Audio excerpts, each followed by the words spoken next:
पांचवी लड़ाई लड़ रहा है। पैदा होते ही 47-48 में एक लड़ाई हुई, उसके बाद में 61 लिबरेशन ऑफ गोवा हुई, 62 Indo China conflict, 65 Indo Pakistan conflict और 5वां वॉरफेयर था। और जितनी भी इंडियन आर्मी थी, लार्जली ब्रिटिश इंडियन आर्मी जो सेकेंड वर्ल्ड वॉर लड़के वापस आई थी तो हमें देश आज़ाद हो गया, तो 2.1 बिलियन तो हमारी फौज उस टाइम पे लगी हुई थी।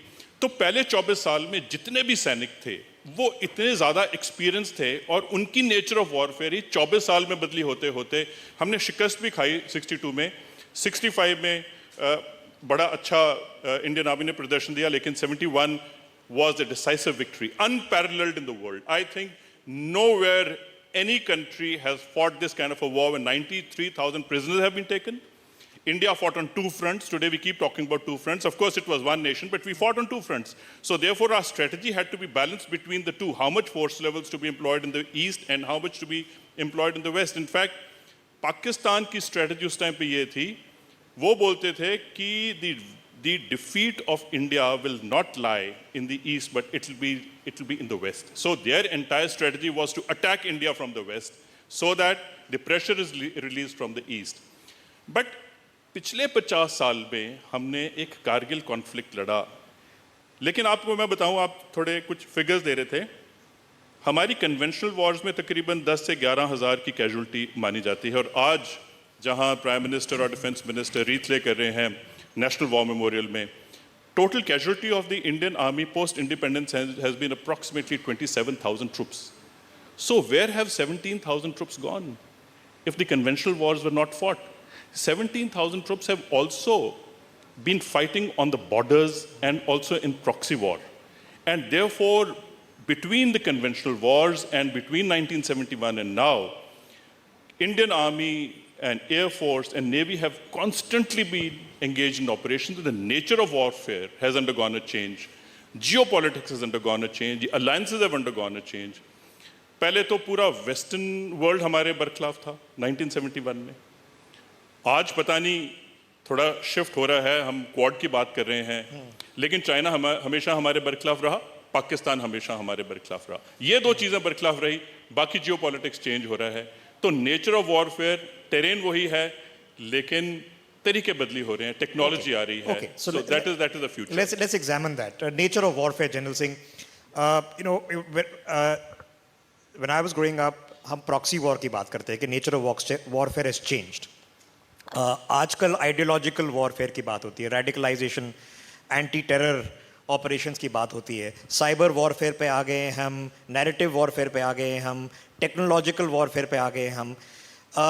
जो आप देख रहे हैं पिछले 1-2 महीने में जो बांग्लादेश में हो रहा है, अटैक्स हो रहे हैं और सस्पिशन ये है कि करवाए जा रहे हैं कि भी बांग्लादेश में अंदरूनी मुसीबतें हों और हमारे और बांग्लादेश के रिलेशंस में मुसीबतें इस बात से आ जाएं. आई नहीं हैं, लेकिन ये नेचर ऑफ वॉरफेयर कैसे बदला है? सर बहुत अच्छा सवाल. माइक ले लीजिए सर. ऋषभ, बहुत अच्छा सवाल है आपका. इससे मैं यही कहना चाहता हूं कि जो क्लासिक वॉरफेयर होती थी दूसरे महायुद्ध तक, उसके बाद भी जो हुए हैं, वो अभी नहीं होंगे मेरे सोचने में. अब जो हो रहा है वो एक दूसरी जनरेशन की वॉरफेयर चल रही है, जिसमें आप देख रहे हैं कि प्रॉक्सी वॉर जो पाकिस्तान ने कश्मीर में की, चाइना जो है अपने तरफ से हमारे नॉर्थ ईस्ट के जो आतंकवादी हैं उनको सपोर्ट कर रहा है इनडायरेक्टली. तो ये जो है डायरेक्ट अप्रोच नहीं अडॉप्ट की जा रही. इसके साथ साथ जो ये हाइब्रिड वॉरफेयर की बात हो रही है, उसमें भी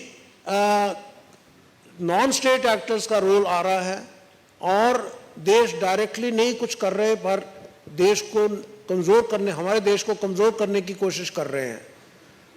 इसके अलावा आजकल बहुत अहमियत है साइबर वॉरफेयर. नेट सेंट्रिक जो वॉरफेयर था उसके आगे हम चल पड़े हैं अभी, और स्पेस डायमेंशन भी आ गई है बीच में. आप जानते हैं कि आजकल सब देश अपने स्पेस में काबिलियत को बढ़ाने की कोशिश कर रहे हैं और उसके साथ साथ जो क्रिप्टोग्राफी है, जो अटैक्स हैं, साइबर अटैक्स, उससे भी देशों को कमज़ोर किया जा रहा है, किया जा सकता है। तो हमें अभी देखना पड़ेगा कि हमारे देश में हमें कैसे ये सब चुनौतियों का सामना करना सीखना पड़ेगा। उसमें हम already we have taken many steps, but I would like to mention the history of how reforms in defence field, because जब तक देश की व्यापक शक्ति, उसमें रक्षा की शक्ति जो है उसके ऊपर सुधार नहीं होगा तो देश की दुनिया भर में इज्जत नहीं होती है। जनरल सिंह, आपने तो खैर इस पे 2008 में किताब भी लिखी है और उस पे बस कुछ देर बाद उसी पे चर्चा करेंगे जी। इस चर्चा में करीबन 50-60 साल तो हम पाकिस्तान की चर्चा करते रह गए जी। आजकल ये भी चर्चा चल रही है कि भी 2001 और 2008 के बाद हमने सख्ती नहीं बरती, अब बरत रहे हैं। पाकिस्तान से बातचीत सालों से बंद है, लोग फिर भी कह रहे हैं, आपने फारूक अब्दुल्ला जी को सुना होगा कि बातचीत जारी रखनी चाहिए। क्या स्ट्रेटजी हमारी पाकिस्तान की ठीक चल रही है कि बात ना करें और अगर वो कुछ करें तो उनको सख्ती के साथ जवाब दें? देखिए, हमारा जो पाकिस्तान के खिलाफ हमारी जो रणनीति है या हमारी जो पॉलिसी है वो ये है कि हम बात करने के लिए तैयार हैं, लेकिन आप आतंकवाद को मत अपने देश से हमारे देश में एक्सपोर्ट करिए। तो जब तक वो चलता रहेगा बातचीत का कोई मतलब नहीं है। तो दूसरी बात ये है कि हमें चौकन्ना रहना पड़ेगा, क्योंकि पाकिस्तान के ऊपर हम भरोसा नहीं कर सकते। वो हर किस्म की कोशिश करेंगे कि हिंदुस्तान की तरक्की, भारत की तरक्की के बीच में बाधा डालें। और I think their strategy is basically that they cannot beat us in any war. They shall only try to use unconventional warfare and indirect warfare as what they are But trying. has the threat changed? Marshal, threat अब पाकिस्तान का रह गया है, क्योंकि पाकिस्तान की अंदरूनी हालत देखें, वो बद से बदतर हो रही है। जीडीपी में प्रॉब्लम हो रही है, फॉरेक्स रिजर्व नहीं बचे, उनकी मॉडर्नाइजेशन नहीं कर पा रहे, जो मिल रहा है वो चीन से मिल रहा है। थ्रेट चाइना से है, पाकिस्तान से है, जॉइंट थ्रेट है, क्या है? देखिए, सबसे पहले तो मैं बताना चाहता हूं कि आज के दिन में no war no peace conditions हैं और ये ऐसे ही चलने वाली हैं। और इस लड़ाई के अंदर सिर्फ फौज को लड़ना नहीं है, सारे देशवासियों को लड़ना है। हमारी इकोनॉमिक स्ट्रेंथ है, हमारे ऊपर साइबर अटैक हो रहे हैं, तरह तरह के लोगों को, चाहे वो ट्विटर पे वॉर चल रही है, चाहे वो साइकोलॉजिकल वॉर है, हर वॉर के अंदर सारे देश को मिलके करना है। 2001 और 2008 के बारे में आपने पूछा और मैं बताना चाहता हूं कि तब भी हमको घुस के मारना चाहिए था। 2001 में हमारी पार्लियामेंट पर अटैक हुआ, 2008 पे इतना बड़ा हमारे centre of capital of our economic centre, उसके ऊपर अटैक हुआ, इतने लोग मर गए। और हमको तब भी हमारे एयर चीफ ने जाके बताया था कि हम तब डीप स्ट्राइक करेंगे एयरफोर्स यूज करके, मगर हमने नहीं किया। तो समय आ गया है पाकिस्तान को। देखिए, ये लास्ट 3-4 साल में चाहे वो उरी अटैक हुआ, चाहे वो बालाकोट अटैक हुआ, हमने क्लियर सिग्नल दे दिया है कि आप न्यूक्लियर हैं, हम भी न्यूक्लियर हैं, मगर उसके नीचे भी एक जगह है, हम आपको घुस के मारेंगे। और वो होना बहुत ज़रूरी है, क्योंकि we can not continue to bleeding. जैसे जनरल साहब ने अभी बताया कि फिगर्स दिए हैं, 17,000 लोग हमारे पीस टाइम के अंदर बिना लड़ाई के अंदर इस वॉर के अंदर लड़े हैं। दूसरी बात, आज के दिन में मल्टी डोमेन ऑपरेशन, जैसे जनरल जे ने बताया कि मल्टी डोमेन ऑपरेशन में साइबर, स्पेस, इलेक्ट्रॉनिक वॉरफेयर, तरह तरह की टेक्नोलॉजी डोमिनेंट है और वो टेक्नोलॉजी सारे देश को मिलके उस लड़ाई के अंदर घुसना है। आज पाकिस्तान की हालत क्या है? देखिए, पाकिस्तान एक इकोनॉमिक मेस में है, FATF ग्रे जोन में है। एक्चुअली उसको अभी तक ब्लैक जोन में लगा देना चाहिए था, मगर the world is being soft. उनकी डेट की पोजीशन ये है कि वो अपना इंटरेस्ट नहीं दे पा रहे और वो डेट का क्वांटिटी बढ़ता जा रहा है। देखिए, चाइना ने उनके साथ मिलकर CPC कॉरिडोर बनाया है। वो कोई फ्री ग्रांट नहीं है। 20-25 साल ये अमेरिका से फ्री ग्रांट ले रहे थे। आज के दिन में जो पैसा इनको मिल रहा है वो इंटरेस्ट पे है और उसका इंटरेस्ट बढ़ रहा है। और चाइना ने अपने सिक्योरिटी के लिए अपने सोल्जर्स वहां पहुंचा दिए।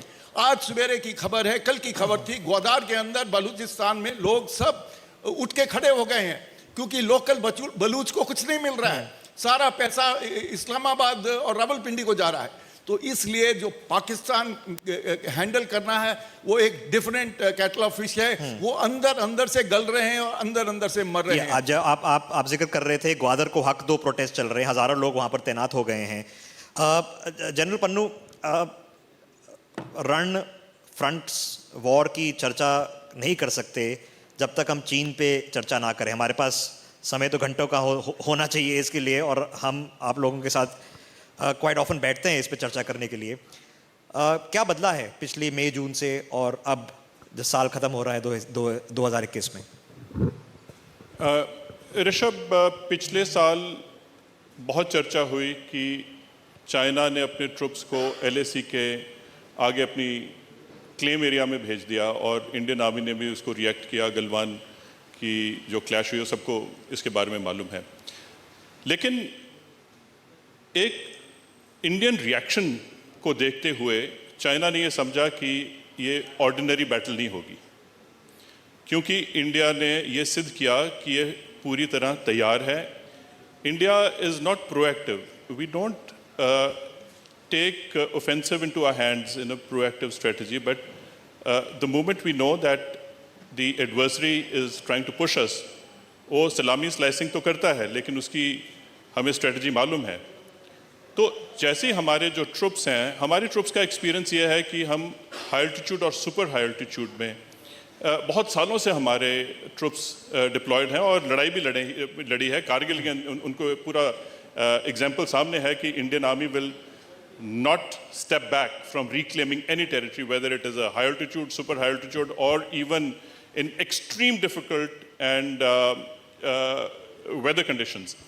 So as a result, when they saw the retaliation by the Indian troops, I think Chinese have understood that they need to be prepared better. So they have allocated huge amount of money for infrastructure development, training, and also modernization of their troops. And Yes. they are trying to push through the geopolitics of the Tibetan population, their infrastructure, वो गाँव को आगे भेज रहे हैं बताने के लिए कि हमारे claimed areas हैं।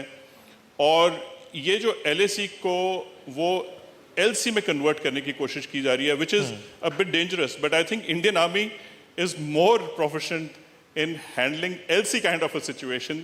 LAC was always ambiguous, but if they are wanting to convert that into LC, I think we are very good at it. Okay, interesting point. General Singh, you've written a book on this, if I remember, on the McMahon line. How things, क्या बदला है? आपने क्या देखा है कि 10-12 साल पहले जब आप किताब लिख रहे थे और अभी जो हाल ही में पैंडेमिक के साथ साथ ये जो एग्रेशन हुआ है, क्या बदला है? ऋषभ, मैंने 2 किताबें लिखी हैं। एक में मैंने आज से 10 साल पहले लिखा था कि CDS की हमें ज़रूरत है, क्योंकि जैसे एयर मार्शल साहब ने बताया कि 1971 वॉर में जॉइंटमैनशिप बहुत काबिल तारीफ थी, लेकिन उस समय पर्सनालिटीज़ वैसी थी।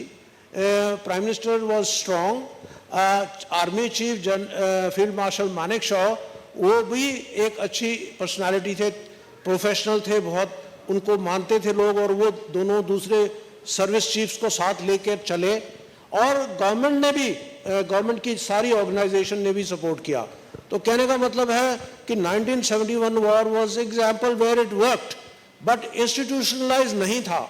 उससे पहले 62 की वॉर में देख लीजिए, एयरफोर्स को इस्तेमाल ही नहीं किया गया, एयरफोर्स से शायद पूछा भी नहीं गया होगा। और उससे पहले आप अगर देख लीजिए 47-48 में भी जो कुछ डिसीशंस हुए थे उसमें कमी थी, एक जॉइंटमैनशिप की, एक रणनीति बनाने की, एक टीम की कमी थी। तो इसलिए मैंने किताब में लिखा कि CDS की ज़रूरत ज़रूर है।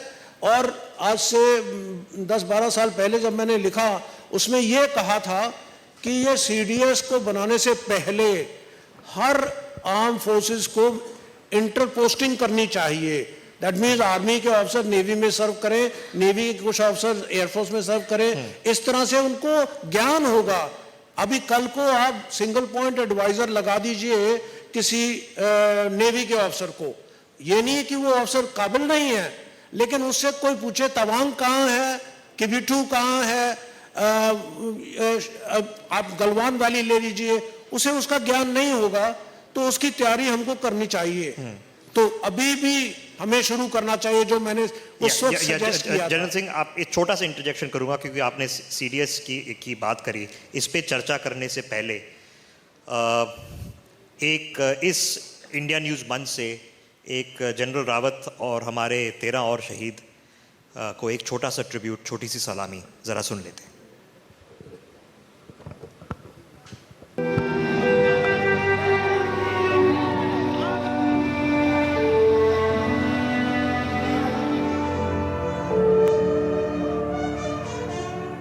जनरल विपिन रावत, हिंदुस्तान के पहले चीफ ऑफ डिफेंस स्टाफ, वो जनरल जो देश की सेना को सर्वोच्च बनाना चाहते थे।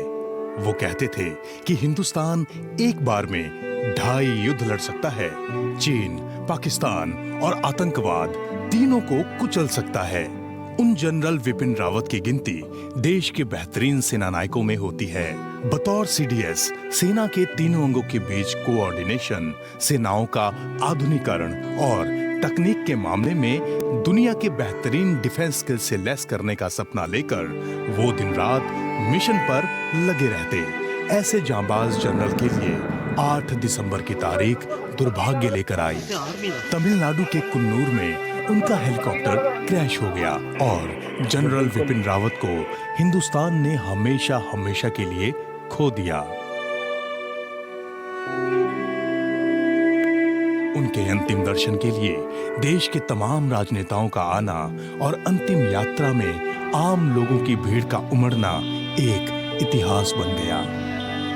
वो जनरल जो अपने देश के लिए हर वक्त मर मिटने को तैयार था, उसको देश ने अब दिल में सबसे ऊंची जगह दी है। इंडिया न्यूज़ को समूचे देश की तरह जनरल विपिन रावत पर गर्व है।